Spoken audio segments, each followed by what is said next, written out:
ইতিহাসের পাতা ঘাঁটতে গিয়ে নেইমারের ইতিহাস দেখলে আপনি আঁতকে উঠবেন। ফুটবল ইতিহাসের সেরা কামব্যাকের গল্পটি এই মহানায়কের নামেই লেখা আছে। শেষ 5 মিনিটে দুর্ধর্ষ 3 গোলে অবদান রেখে সে বুঝিয়ে দিয়েছিল ফুটবল তার পায়ের জাদু। সেদিন অবাক হয়েছিল মাঠে থাকা হাজার হাজার দর্শক, কোচ, এমনকি সতীর্থ লিওনেল মেসিও। সবাই অবাক হয়ে তাকিয়েছিলেন ব্রাজিলিয়ান এই সুপারস্টারের দিকে। কি হয়েছিল সেদিন? 5 মিনিটে নেইমার কি করেছিল? কেনই বা এই সময়টাকে বলা হয়ে থাকে ইতিহাসের সেরা কামব্যাক? চলুন বিস্তারিত দেখি। উয়েফা চ্যাম্পিয়ন্স লিগের রাউন্ড 16 কোয়ার্টার ফাইনালের লক্ষ্যে মাঠে নেমেছিল পিএসজি বনাম বার্সেলোনা। নেইমার, মেসি, সুয়ারেজের মতো বাঘা বাঘা তারকা থাকতেও প্রথম লেগে পিএসজি 4-0 ব্যবধানে হারিয়েছিল বার্সাকে। অর্থাৎ দ্বিতীয় লেগে বার্সাকে ম্যাচ জিতে করতে হবে 5টি গোল। সবাই হাল ছেড়ে দিয়েছিল। স্বাভাবিকভাবে এমন ব্যবধানে ম্যাচ জিতা সত্যিই অসম্ভব, কিন্তু সেদিন ব্রাজিলের এক নায়ক বলেছিল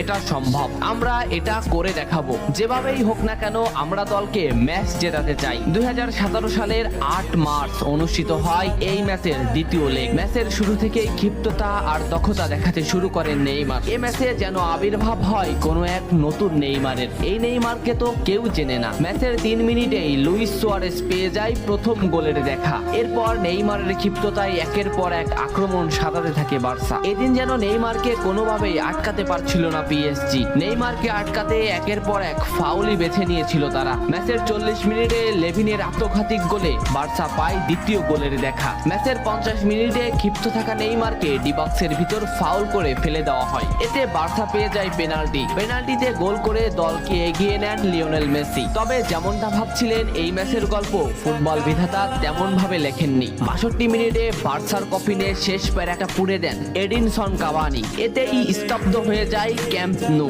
আশা ছেড়ে দেন বার্সা কোচ লুইস এনরিক। শুধু কি তাই, স্তব্ধ হয়ে যান লিওনেল মেসিও। তবে সেদিন একজন দমে যায়নি। নামটা কি? কমেন্ট করে জানান। বার্সা গোল হজমের পর লিওনেল মেসি ম্যাচের সম্পূর্ণ দায়িত্ব দেন নেইমারের উপর। আবারও শুরু হলো খেলা। ডি বক্সের বাইরে নেইমারকে ফাউল করে ডি মারিয়া। এই পজিশনে 88 মিনিটে বার্সা একটা ফ্রি কিক পায়। তবে এই ফ্রি কিকের দায়িত্ব নেইমারের কাছে বুঝিয়ে দেন মেসি। শট করেন নেইমার এবং করেন অসাধারণ গোল। এই ফ্রি কিকটা বার্সার ইতিহাসের সেরা ফ্রি কিকের একটি হয়ে রয়েছে। এর 2 মিনিট পর সুয়ারেজকে আঘাত করে পেনাল্টি পায় বার্সা। পেনাল্টি নিতে আসেন নেইমার জুনিয়র। সেদিন বার্সা নেইমারের উপরই আস্থা খুঁজে পেয়েছিল। পেনাল্টিতে অসাধারণ গোল করেন নেইমার। এমন পরিস্থিতিতেও 5 গোল করে ম্যাচ সমতা এনেছে বার্সা। এর কিছু সময়ের পরে চলে আসে সেই মাহিন রক্ষণ। ম্যাচের এই মোমেন্টটা লক্ষ্য করুন। ডি বক্সের কিছুটা সামনে নেইমারের পায়ে বল।